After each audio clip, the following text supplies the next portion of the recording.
Self-interest is defined as one's personal interest or advantage, especially when pursued without regard for others. Seems pretty straightforward, but wait, that second part?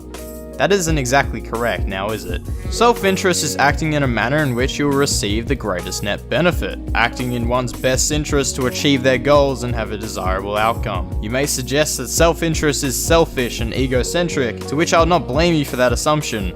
Words involving self can often have negative connotations and are attributed to bad things. In this video, we're going to conduct a thought experiment which will hopefully provide you with some insight into a different way of thinking in regards to self-interest and dispel some incorrect preconceived notions. I think we can all agree that humans are fundamentally driven by self-interest. This is an undeniable scientific fact. Break it down even further and you'll find that spreading our genes is in our self-interest. Humans serve their self-interest. It's pretty plain and simple. When people hear the word self-interest, they often associate it with negative attributes. Many words that contain self are negative. Selfish, self-obsessed, and self-centered come to mind. But in reality, self-interest is none of these things at its core. Self-interest can be both positive and negative, with most instances being the former. I will now provide examples to illustrate my points to you.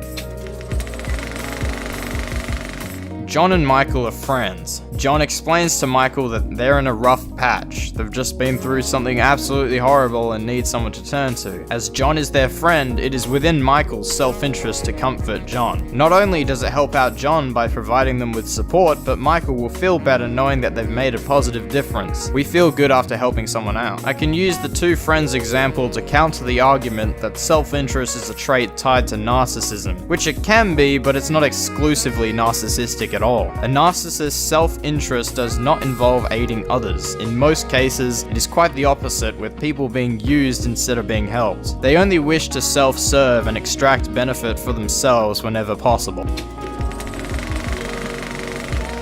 People donate to charitable organizations because they want to make a difference in the world. They want to be a source of positive change. This is tied to self-interest because it is within their self-interest to contribute. Not only does it make them feel good, but it fulfills their want for positive change, leading to an overall net positive. When you do good things, you get a surge of dopamine, which is the chemical in the brain that is responsible for pleasure. Even things that appear to be altruistic ultimately boil down to our ingrained self-interest. There has been many a time where people of well-known status will donate large amounts to charity in an effort to make themselves look better in times where they may not be in the most favorable light. While people can dismiss this and call it scummy, the money is ultimately going to charity, so overall it is a net positive no matter their intention. This turns their negative self-interest into a favorable benefit. In summary, you gave the homeless man money to make yourself feel better, and that is not a bad thing at all. It results in an overall net positive, a mutually beneficial transaction.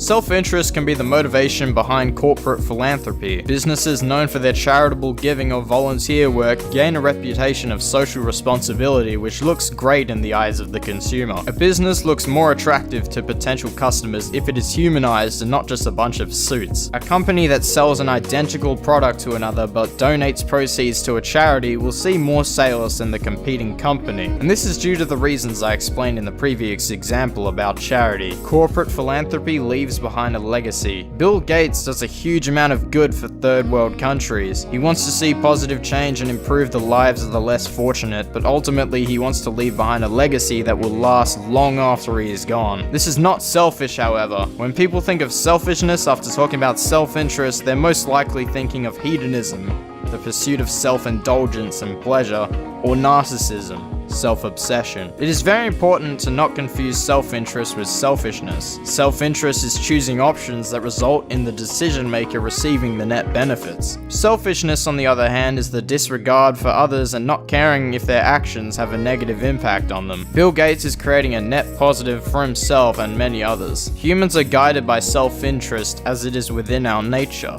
Nature is nothing but the inner voice of self-interest. And this is the outro. So yeah, I'm back to making videos, so that's cool. I'll probably try to get one out every month if I can. Follow me on Twitter at MerloUncensored. Leave a like on this video if you enjoyed it. If you learnt anything new, tell me in the comment section below. Oh, and by the way, this video was brought to you by my self-interest.